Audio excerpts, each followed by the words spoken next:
So welcome to this meeting of the Overview and Scrutiny Management Board. So the first item on the agenda is then welcome introductions and safety information. So we're not expecting a fire alarm this evening, but if we do get one, then please can we congregate next to the library underneath the Norman Arch. I don't think introductions are necessary because everybody knows each other. So that brings us to the annual business report. So the first item on that report is to elect a chair. So can I ask for a nomination, please? Thank you. Could I nominate Councillor Jeff Gollop? Okay, is that seconded? That's a good idea. Any other nominations for chair? Second the nomination. Thank you. Thirded. Okay, I think that's carried then, Councillor Gollop. So we now need to elect the vice chair for the 1920 municipal year. So can I have a nomination? I would like to nominate Councillor C. Phipps. Okay, thanks. And Can do. okay, great. No other nominations? Lovely. Congratulations, Councillor Phipps. So on to the other annual business then. So item C in our recommendations is to agree the dates and times of meetings for 1920. And there's been a slight change from the published papers. So if members are agreeable, we would like to change the dates to 6 p.m. on the 17th of July, moved from the 23rd. The 2nd of October one is to stay as is, and then the December one, we would like to move it from the 17th to the 18th. So does everybody agree with those dates? They're all 6 p.m. They're 5 p.m. for Mayor's Question Time and 6 p.m. for the main meeting. If I may, I'm happy to agree those dates, but I can't now make the one that you changed because it clashes with something else, so I can't be there. Which one? Sadly, the 17th. December. The 17th of July. Oh, I see. Okay, Yep. sorry. Okay, thank you. Noted. So, Councillor? I'm in the same position. I can't make the 17th. So, shall I try and seek a new date for the July meeting? Is that the... That would be great, Okay. because I hate to miss it. Okay. I'll see what I can do and I'll liaise. Apologies. Oh, you can do it? Okay. So, are members happy to leave the July meeting where it is then, noting Councillor Negas's apologies? I think the issue that we'll have with rescheduling it is around the Mayor's capacity to attend Mayor's Question Time. So his availability around then is very limited. So just to say, as we've talked, the 18th of December date does clash with a planning meeting. So DC's at 2, isn't it? DCB. Yeah. So as long as that's Yeah. Finished. managed within their agendas. Okay. I'll talk to the officers Yeah. and make sure there's a gap in between the two meetings, if that's okay. So other bits in our annual business report then are to note the scrutiny terms of reference. So I assume you're happy to take those as read. But within that, I did want to flag that the OSM lead members are recommending that the People's Scrutiny Commission now have a health subcommittee to deal with matters primarily relating to the NHS. So are members happy that we go ahead and make the arrangements to set up that subcommittee of people? Okay, thank you. And then finally, we need to note the arrangements for Mayor's Question Time. So are they noted? And establish the call-in subcommittee. So again, full details of that one in the report. Okay, at that point then I'll hand over to you, Chair. Do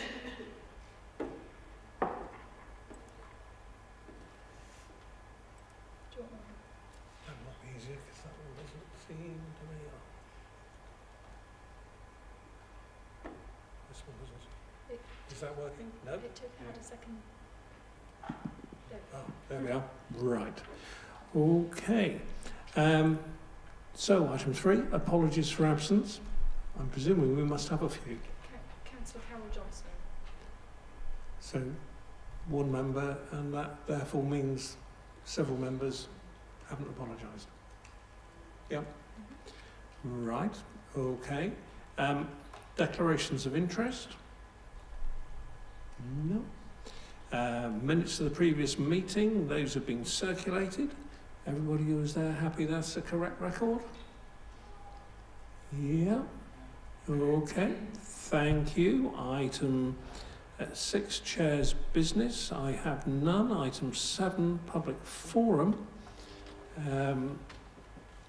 We have a number of items.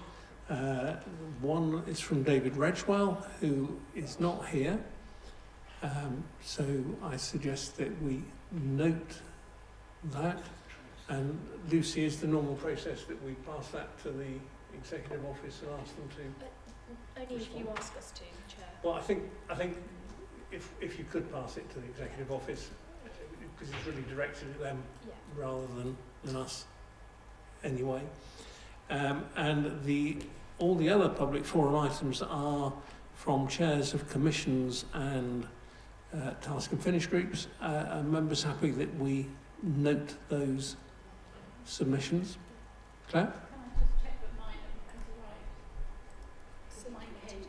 I have printed it out here, so I've certainly received it. So, and perhaps in a sense, just setting the tone for the rest of the meeting, can I just say, if you look at those reports, actually there's a remarkable amount of work that's been covered by all the commissions over the last civic year. So whilst we might chastise ourselves for not having achieved as much as we would like, I think we actually need to look at what actually has been done, and it's been done in a very constructive and business-like way. So I think that's a very positive scene to set for the year ahead. Steve?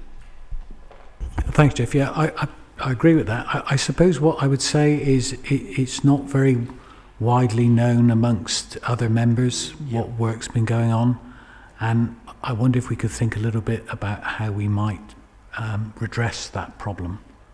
Whether we need to have a slot at full council where I know you do have the opportunity to talk at full council, but I still don't feel that it gets outside this little bubble, even into the slightly bigger bubble of the members. Thank you, Steve. Very valid point. It was our intention last year to produce a newsletter from time to time, and we started off with a very good intent, and with scrutiny staff changes and everything else, we never got round to delivering that. So I think that is one thing that we do need to work on.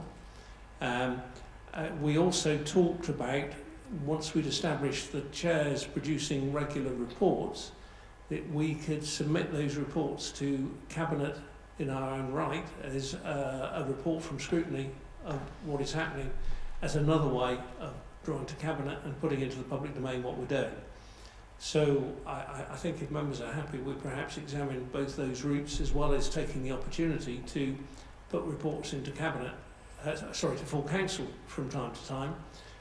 Probably not at the July meeting, given I'm told we're likely to be here for an excessive number of hours anyway, but perhaps we could aim to do that for the September or November meetings as well. So point taken. Lucy, can we put that on the agenda for the next Leeds meeting, that we actually keep this one rolling forward, because there is no point in us performing scrutiny to the highest level if we're not telling people about it. So, thanks. That seems like a really good way to deal with it. I would appreciate support from Dem Services in telling me, the Cabinet meeting is happening then. Are you going to do a report directly into Cabinet? Yeah. I know I shouldn't need that, but I'm afraid I do. Yeah. No. Okay. Thank you. Can I just say something? I wonder, is it, I mean, I hear what Steve is saying about the lot of work that's been done last year and comments that have been made. Would it be feasible for the Mayor in his first Mayor's question time to have a sort of, a response to it? Maybe we could send the reports to him and ask him to respond to it?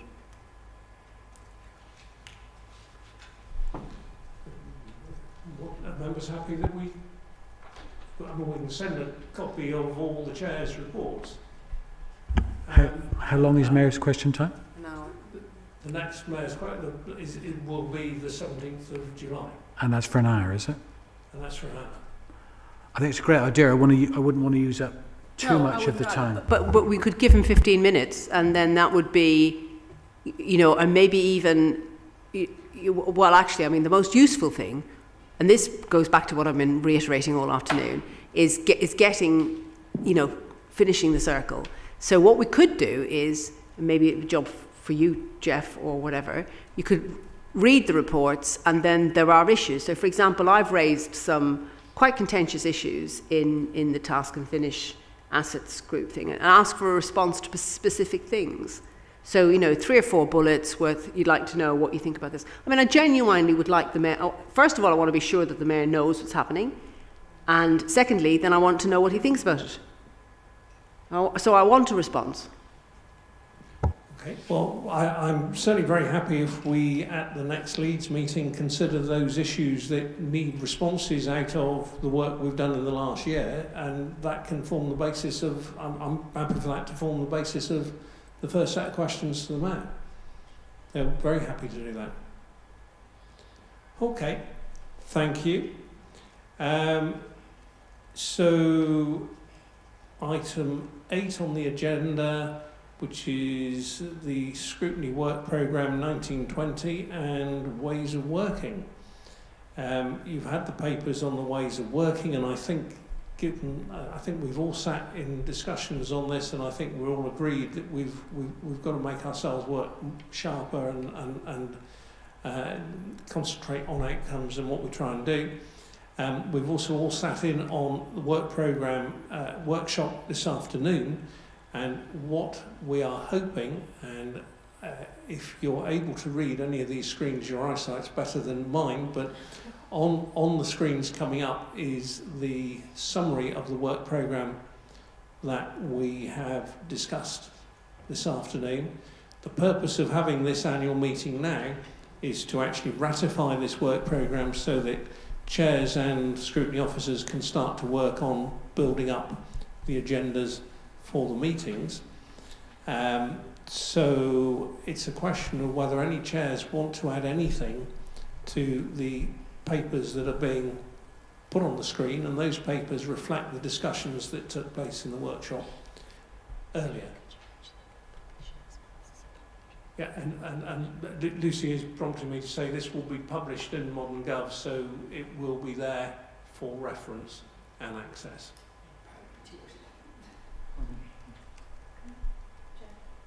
Yeah, Claire.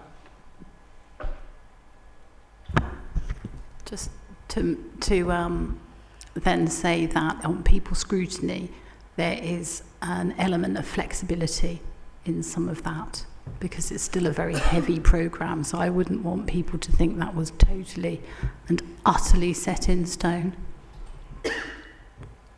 It's 95% set in stone. I think you've got to have some flexibility on that, otherwise you're going to have some extremely long meetings. And, Yeah. And I think we've all said this, that actually there are issues there that really do need a scrutiny input, but we've got to focus on the really key ones that can make a difference, and I think that's going to need you and the party leads working out where that is going to come from. My view would be you dare not try and cover all those areas, otherwise you will actually cover nothing. Self-combust. So I think that's still got to be whittled down into what can really deliver and make a difference. I just wanted to sort of clarify that it wasn't. Yeah. You know, once it's published, it might change slightly. Yeah. That's fine. Great. Thank you. See you. I just wanted to make the comment that things like public health are going to, because it's really hard to know where public health sits best. Is it in neighbourhoods, is it in people? And it's been in both, that there will be briefings that will be very beneficial for all members to attend. And we need to be mindful of that. The impact that something happens in one area might have an impact in others. So mental health is another one where the same things apply. So the briefings are important. You've prompted me, Celia, to one of the things that I think we perhaps need to add to a work programme, which is that, for example, we have the Health and Wellbeing Board, which is responsible for decisions, but which doesn't necessarily come through the scrutiny process. We have a number of other boards that are being set up to do with, I think is it air quality or whatever? There is a board being set up to deal with pollution in transport issues. But there's a board being set up to deal with carbon neutrality. That's the word. I couldn't remember which buzzword it was that described it. But we've got these series of boards that are not accountable to council and not accountable to cabinet. And I have no problem with bringing experts in to deal with areas that are to do with the council. But we need to make sure that they're accountable and that we understand the process by which decisions that are recommended by them are capable of being scrutinised or investigated. So if members are happy from an OSM work programme point of view, then in addition to the items tabled for OSM, we might ask for a report on where those fit in within the Constitution and the governance issues that ultimately we, an audit committee, are responsible for monitoring. It would be, I think, very helpful, because there is a danger that public health might fall between a gap between health scrutiny, communities, and the Health and Wellbeing Board, and we need to make sure that doesn't happen. Paul? Well, we actually, I should have said this when we were in the big room. We did actually talk about the response to the getting carbon neutral by 2030, and we reckoned that, you know, after the mayor's document was revealed to council in July, that we would want to do a response to that. So we've actually put that in growth and regeneration, because a lot of it was to do with housing and transport, and we felt a lot of it was with growth and regen agenda. But if you want to take that off now and just put that with the environment group or whatever, So should we? Which specific? Well, I know it's not hugely specific really, because what we need to see the paper first. But then the idea was, we all speculated that because we feel that it might be a bit of a high level paper, that there might be more timely. Well, what I was saying was that we would want to maybe bottom it out a little bit and get something with timelines on it about targets and something measurable, smart targets. So you'd have to see the paper first to know exactly what it would be. And that's the issue. Until we see the paper, we don't know what. So all I'm saying. saying is that we've put it in growth and regeneration, and if you're now talking about it just being on something else, do I need to take it off? So I think the theory is that the air quality specifically That's already gone to OSM. is going towards. Yeah. But that's not the only thing about being carbon neutral by 2030. I mean, transport and housing will play a big part in that, surely. So that's why we felt that it would be a good thing to have in growth and regen. And I also feel that with the... I think they've got to go to growth and regen, but I think this is one of those where we've got to be careful as well. That it is such a huge issue that my view is that we are needing to know what the executive is proposing to do and what its action plan is. Yeah. They have to come up with a plan. We have to scrutinise whether it will deliver what they are intending to deliver. So that has to rest with you in the first instance. Okay. That's fine. We'll leave it there then. Yeah. Can I just raise one other point? I'm just looking at it and I'm just wondering what's happened. Has any decision been made about task and finish groups, or are we not having any? Or sorry, about task and finish groups? we haven't made any recommendations on those at all. So that they're just not going to exist this year. No, they will exist. Okay. That will go through the OSM chairs. Okay. Making recommendations to OSM as to, to what should happen. Fine. Answer. Thank you, Chair. I'd just like to comment on both of those points. The first thing, I sit on the carbon neutral working group, and we were quite surprised to hear that the Mayor's response was not automatically going to come to us for our comments, or at least out of courtesy for our to find out how much of what our recommendations were that had actually been brought forward. And there's also the recommendations that came from Bristol Green Capital as well, which should be part of that process. So we wanted to be sure of that. You're quite right, there is no, I don't believe there is any constitutional clarity about the way the boards sit. I've already raised today my concerns about how large elements of the council's operations are being taken into arm's length companies, which I don't object to, but thereby making themselves much more difficult to be properly scrutinised and for information to get out. I've an even greater concern with the boards, because there we have lay people and people from other organisations who may well wish to protect their position very carefully. And that means that this council, the council members are not in a position to interact with that properly. So I think the process we've got here is two-stage. You're quite right. We have got to understand and get some directive, presumably from Mike Jackson, tell us how these boards are going to sit. I think initially they've probably got to be, where they're fairly specific, have got to be looked at by one scrutiny commission. But I'm afraid, in terms of carbon neutrality, this is so, this crosses the whole council, and so it should. It is absolutely the thing that should drive the way this council moves forward. That, I think, ultimately, my view is that's almost certainly got to be managed by OSM and appreciated by OSM. Yeah, I have some concerns about. I've forgotten what your second point was now, but you made the point about. No, it's gone. Task and finish. Thank you. We did, in fact, recommend from our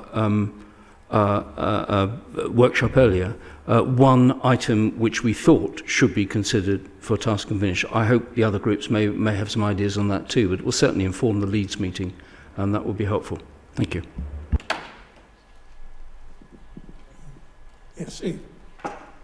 Sorry, I may have got confused. It's a long day. The boards we're talking about, does that include the Environment Board that's currently being recruited for? So what are we saying constitutionally? Who is looking at the work? Because they're going to have quite an important role potentially in going towards carbon neutral 2030. And who scrutinises them? Anybody know the answer to that?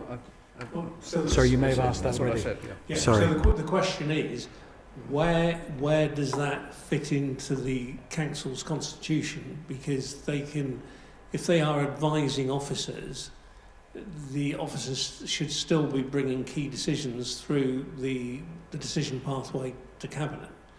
So we just need to know what the mechanisms are and how that can be scrutinised, because otherwise we can scrutinise advice from council officers, but we can't scrutinise advice from boards, and that doesn't seem to be in the spirit of scrutiny or accountability.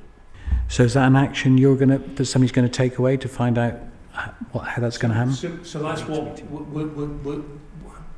I'm going to ask Lucy to produce a summary of what the boards are and how that accountability exists at the moment, and that could be the basis of questions for the Mayor at Mayor's Question Time, as well as on the item on the agenda for the 17th of July. Joe. So are we talking about the boards that feed into the One City Plan? Is that what we're talking about here? Sorry, I got slightly confused. I mean, they are supposed to be open and transparent, aren't they? So presumably if they're meeting and having discussions which are then feeding into, they're not? They're not. They're not public meetings, no. Right. And they're not going to be minuted or anything? In fact, councillors actually aren't allowed to be involved in them. Yep. Okay. So I suppose it depends on what they're there to do. If they're there just to provide information or ideas for the council, being, you know, I guess membership, we scrutinise the membership, i.e. who is, you know, entitled to be on that, or how they're chosen, and then also what, you know, because presumably if somebody makes advice about the environment, they must have some background or knowledge or understanding. So presumably we get some idea of what credentials people have, what experience people have. And so if a decision is being taken to Cabinet by an officer which has been recommended by a board, presumably there's going to be some sort of trail back to... Well, I'm guessing here, because you're looking and saying, oh, yeah, right. But the point is that these are the sorts of questions presumably we can ask. I would presume there was a trail back. Yeah. But at the moment, I don't know anything about, and I don't think many members know anything about who is on those boards. And therefore, that's what we really want to know. It's fair enough. Yeah. It's fair enough, Jeff, but I suppose the issue I would have is that regardless of how a decision has been arrived at by an officer, when they take it or they've advised a Cabinet member on a decision, that presumably in normal situations, that information or that advice will have been backed up. There'll be a report, there will be some sort of there will be a set of sources as to where that has come from, and so presumably the boards for feeding into the One City Plan are going to be the same. They're going to have sources.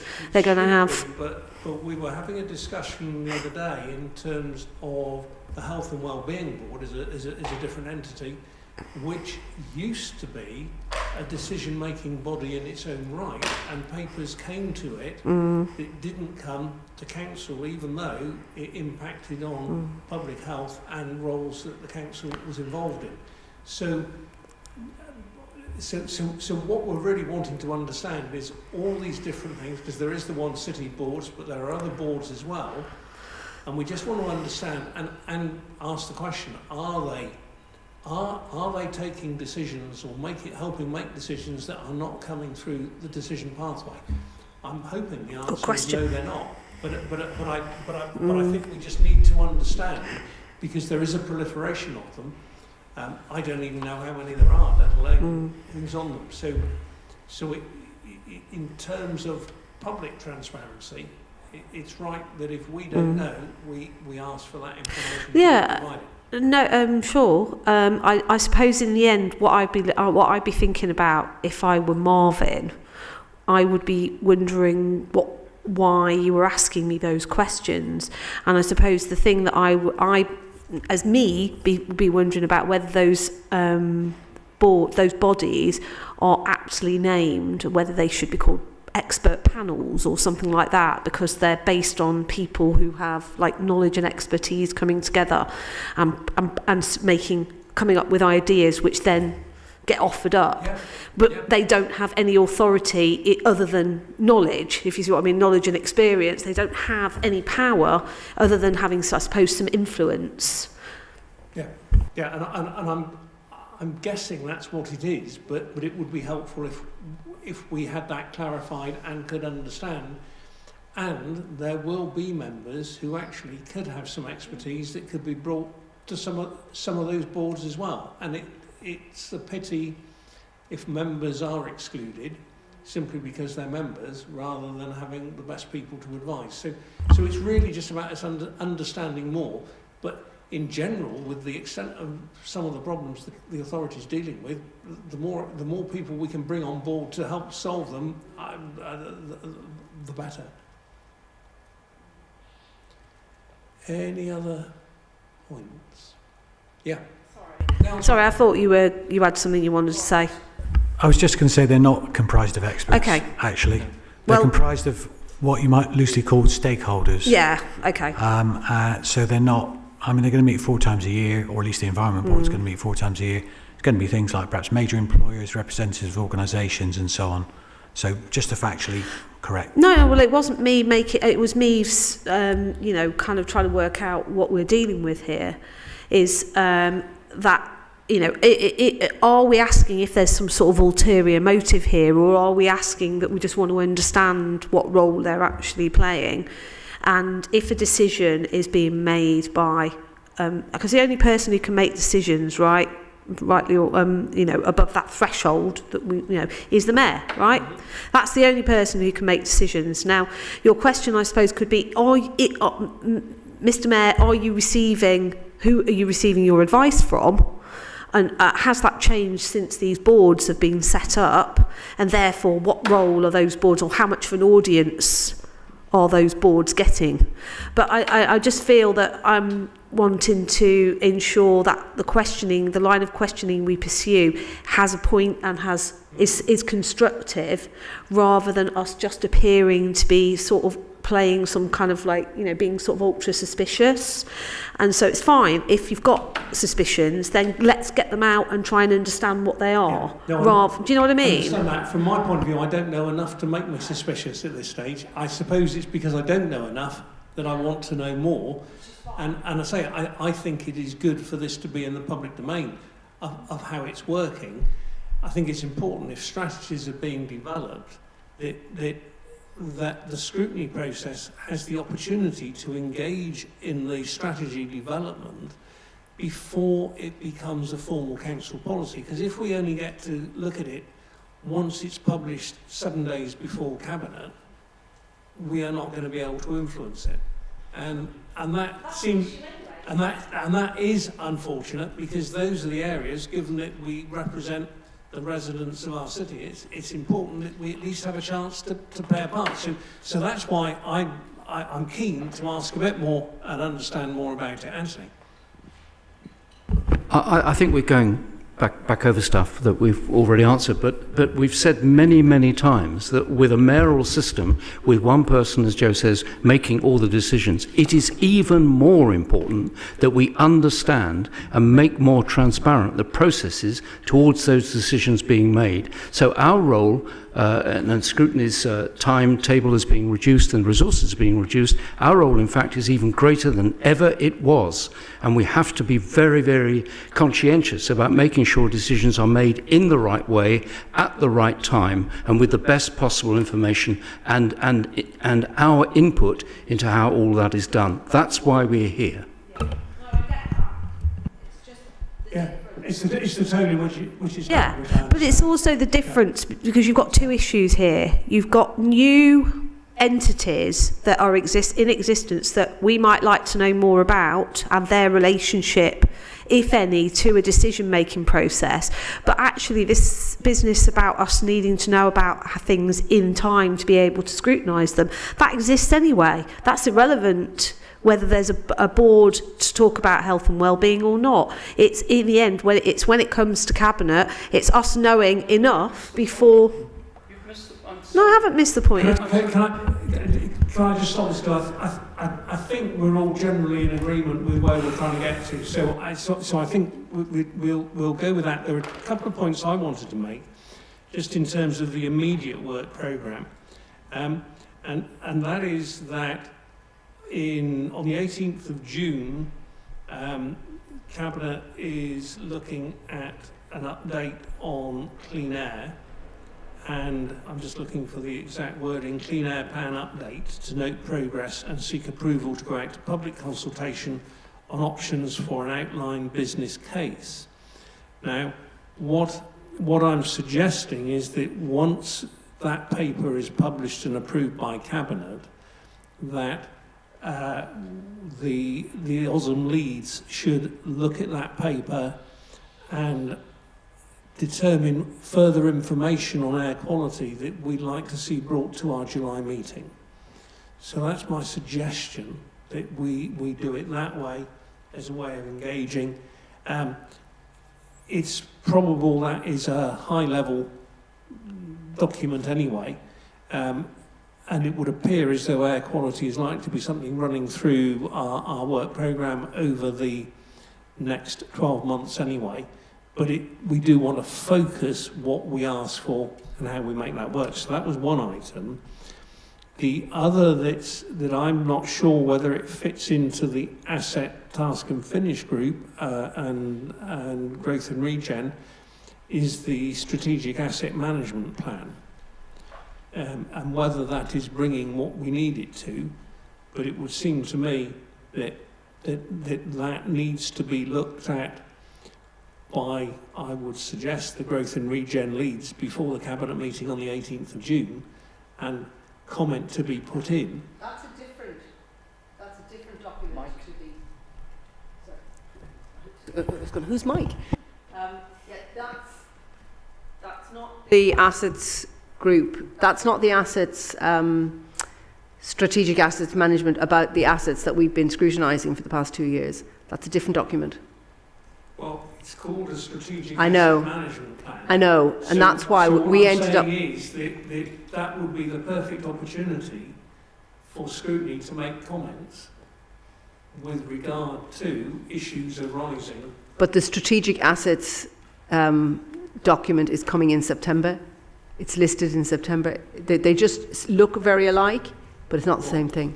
Well, this says it's coming on the 18th of June. Yeah, but it's not the assets strategy. It's not the same thing.